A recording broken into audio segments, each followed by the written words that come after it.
Find My Past, My Heritage, all those, for the very simple reason that they do not have the important Scottish records. Why don't they have them? Because Scotland won't hand them over, right? And frankly, why the hell should we? We make a fine living out of it. But if you know where to go, Scotland has the best preserved, longest lasting, most accessible set of records on the planet. And I'm going to just very briefly introduce you to 3 places that some of you may know of and some may not. scotlandspeople.gov.uk, the sister site Scotland's Places, and the National Library of Scotland. And in there you will get, and I don't just mean transcripts and indexes, you will get the original actual documents to download and enjoy. I'll show you that in a moment. First, just to remind ourselves who we are, of course, the Scots are not a unitary ethnic group. We're made up of a lot of different things. The Picts, people like me, who've been there for a very long time. This is what a Pict looks like, yeah? We never painted our faces. That was the Australian guy, yeah? The Gaels who came over from Ireland, not especially the northeast of Ireland, up to around about 500 AD and set up the Kingdom of Dalriada. They became the Highland Gaels. They're the Gaelic speakers. The majority of Scotland in the middle, the lowland Scots, we spoke Scots, of course. Gaelic was never the official language of Scotland. Don't believe what the guys next door tell you. Okay? And the lowlanders have a big influence from the Angles who came up from Northumbria, and of course down in the southwest they were Britons, Brythonic, speaking a language very similar to the Picts and very similar to the Welsh. That's who we are. Right. What about our records? Well, everybody wants to be Scottish, even the March brothers. Right?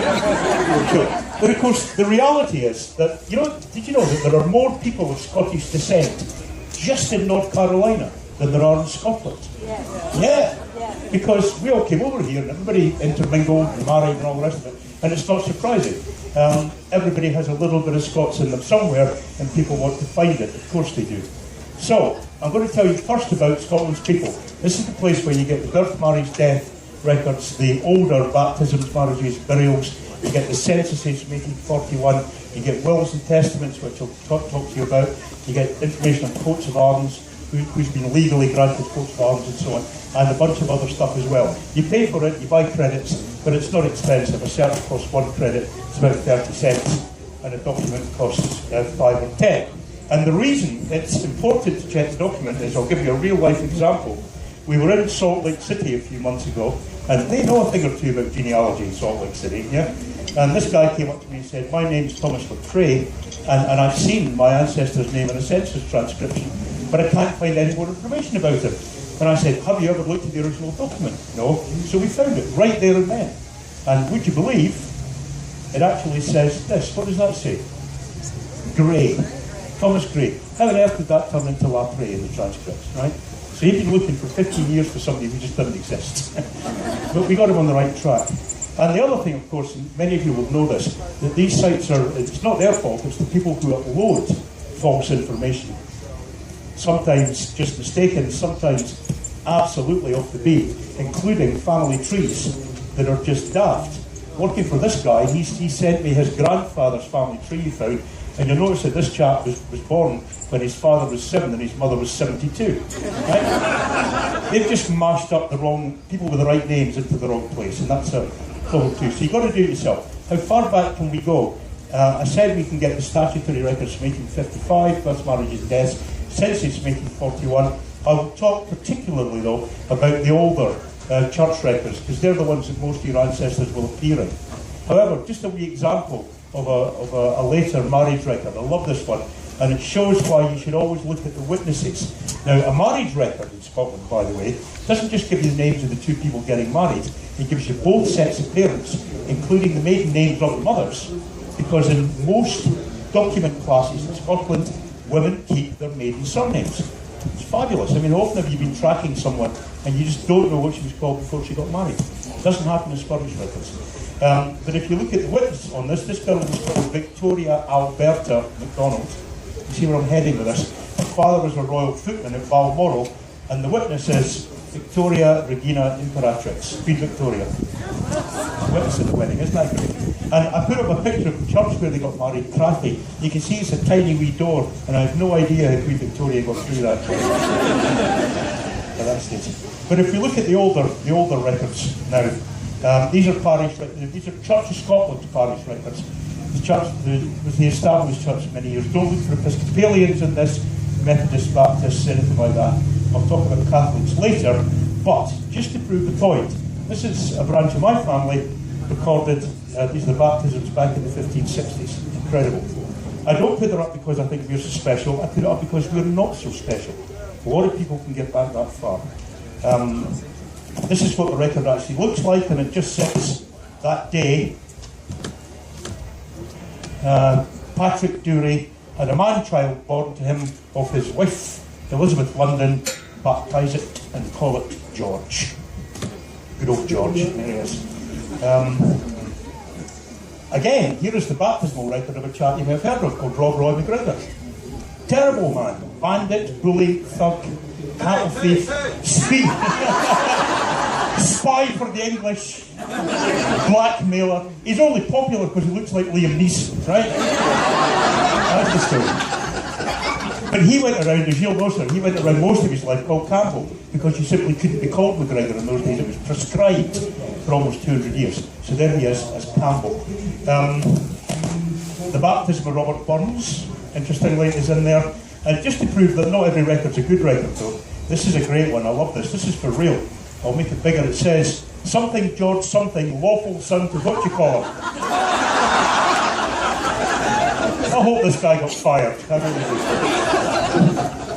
Same with marriages. This again is a branch of our family going back to the mid-1500s. The Church of Scotland, of course, started 1560, 1563 at the Reformation, and that's fine. And there is the marriage record of Mary Queen of Scots when she married her cousin, Stuart, Lord Darnley. Didn't have a lot of luck with her boyfriends, did she? Poisoned, blown up, stabbed, and all that stuff, you know.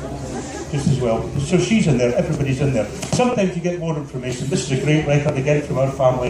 It gives the date, the marriage contract, the names of the two parties, the names of two other Duries, who may be his brothers or a father, uncle or something. Have to look into that. And at the bottom, the actual date of the marriage. So that's a pretty full record. I like that. And we know where it took place and so on. But I have to give you a word of warning about marriage in Scotland. If you can't find the record of a marriage, don't worry.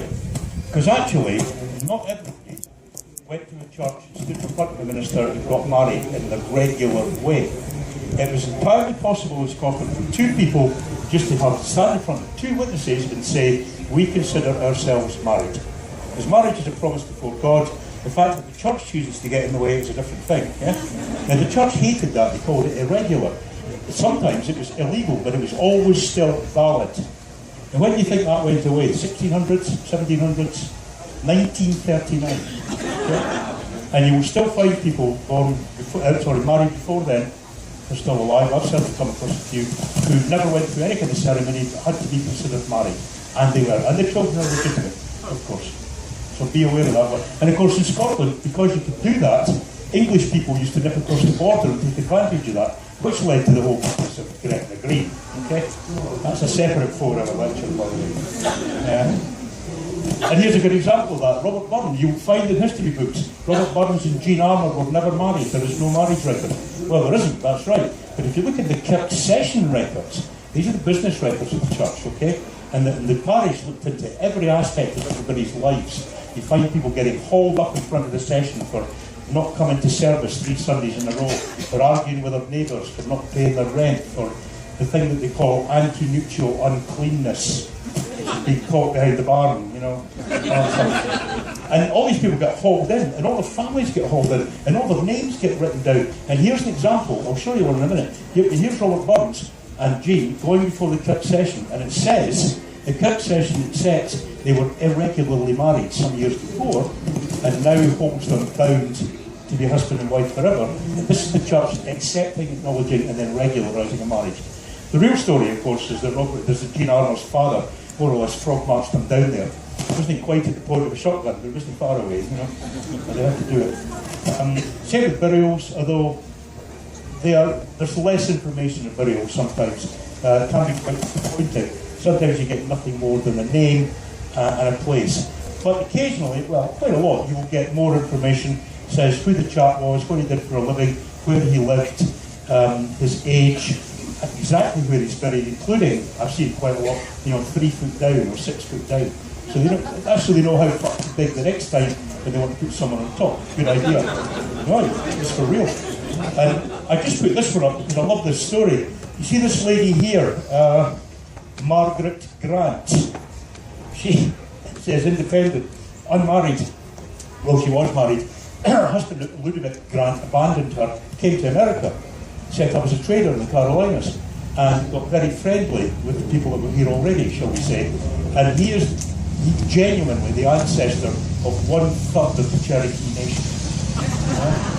He was a guy with a full dance card. Yes? And the Cherokees accept him as one of their main founders.